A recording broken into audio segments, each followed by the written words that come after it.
আমাদেরকে চাঁদাবাজ থেকে মুক্ত করে দাও। কার কথা বলতেছ? তোর নামটা বলে বলো তো, কার কথা বলতেছ? 2 টাকার কমিশনার ছিলেন আপনি। ওই বেটা, কার কথা বলতেছিস তুই? ওনার জয়ের চেয়ে হলো হারার রেকর্ড বেশি। ফাজিল কোথাকার।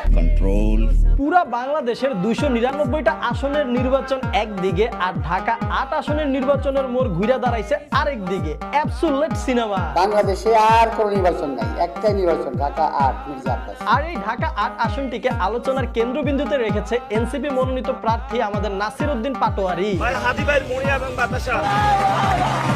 আমি জানি না জনাব মির্জা আব্বাস তার জীবনে কি এমন ভুল কাজ করছিল যার ফল হিসেবে তার অপোনেন্টে পড়ছে নাসির উদ্দিন পাটোয়ারি। এখন আল্লাহর রাস্তায় বিশ্রাম নেন। যা খুশি তাই কবিয়া, আমি কোনো কথা কমু না। পাটোয়ারি সাহেব তার জায়গা থেকে সর্বোচ্চ চেষ্টা করে যাচ্ছে আমাদের মির্জা আব্বাসকে উত্তক্ত করার। অবস্থা হয়ে গেছে এই রকম।